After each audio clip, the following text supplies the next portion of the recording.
in the annals of unidentified aerial phenomena, the 1903 Camp Verde incident stands as a compelling early account. According to letters preserved in family collections, a rancher near Camp Verde, Arizona, reported observing a low-flying, metallic, teardrop-shaped object emitting a humming sound. The object ascended sharply into the clouds and vanished. The rancher described it as a flying machine not of this world.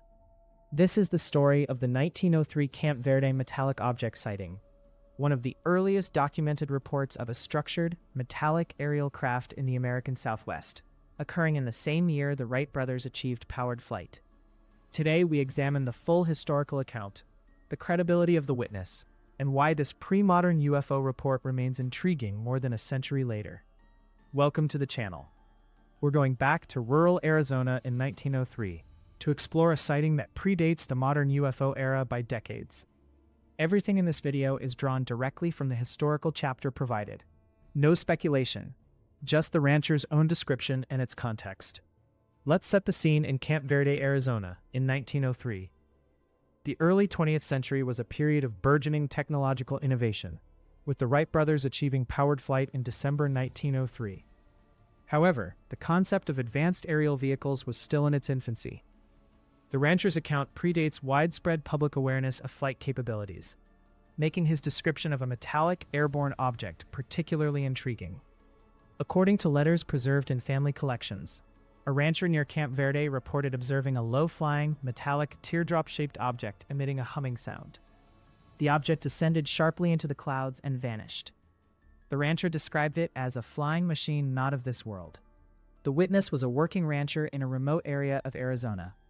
His account, shared through personal correspondence, rather than public sensationalism, carries the weight of a practical man describing something that defied his everyday experience.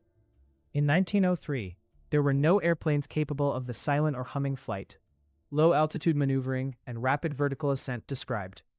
The teardrop shape and metallic appearance further distinguish the object from any known technology or natural phenomenon of the time. The historical context strengthens the case.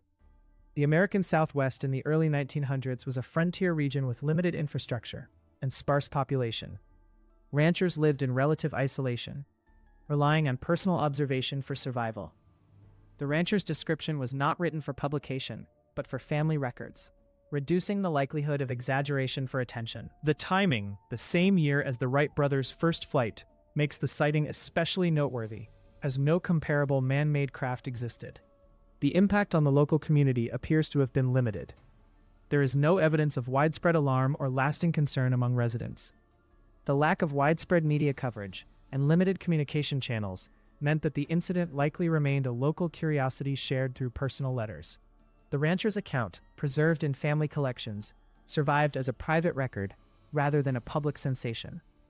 In the broader context of early 20th century anomalous reports, the Camp Verde sighting fits into a pattern of pre-aviation era accounts of unusual aerial objects. Similar descriptions of metallic or luminous craft appear in other regional reports from the period, though few are as detailed as the Camp Verde case. The sighting's emphasis on a structured, metallic object with humming sound and rapid ascent prefigures many later UFO reports, suggesting continuity in the types of phenomena observed. The legacy of the 1903 Camp Verde metallic object sighting is modest but enduring. While it did not gain national attention, it contributes to a historical tapestry of unexplained aerial phenomena. Modern researchers and enthusiasts often look back at such accounts to trace the evolution of UFO sightings and public perception. The incident aligns with other early reports of unidentified objects exhibiting advanced flight characteristics, predating the more widely known 1947 Roswell incident. The primary individual associated with the Camp Verde sighting is the unnamed rancher who reported the event. There are no records of other notable figures being involved, or of any formal investigations conducted at the time. The account's strength lies in its simplicity and the credibility of a working rancher in a remote area who had no apparent motive for fabrication. The 1903 Camp Verde metallic object sighting remains a singular account within the broader context of early UFO reports. While it did not have a significant impact on its contemporary society, it offers a glimpse into the long-standing human fascination with unexplained aerial phenomena. Such historical accounts continue to pique the interest of researchers and enthusiasts seeking to understand the origins and development of UFO sightings over time. The rancher's description of a low-flying, metallic, teardrop-shaped object with a humming sound that ascended sharply into the clouds provides a clear, concise early report of an anomalous aerial craft. In an era when powered flight was just beginning, this sighting stands as a compelling example of phenomena that defied the technological capabilities of the time. The preservation of the account through family letters ensures that this early 20th century observation remains part of the historical record. As we examine the long timeline of unidentified aerial phenomena, cases like the 1903 Camp Verde sighting remind us that reports of structured, metallic objects with advanced flight characteristics existed long before the modern UFO wave. The rancher's straightforward testimony, "A flying machine not of this world," captures the sense of wonder and puzzlement that has accompanied such sightings for well over a century. The metallic object that hovered and ascended over Camp Verde in 1903 may have eventually disappeared into the clouds, but its place in the history of anomalous phenomena endures.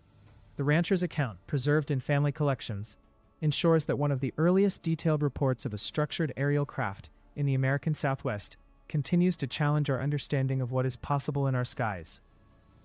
The skies above Arizona in 1903 were not empty. Something moved there that left a lasting impression on a working rancher, and a place in the historical record of unexplained aerial phenomena. In the study of UFOs, even early isolated cases like Camp Verde help build the larger picture of a mystery that has persisted for well over a century.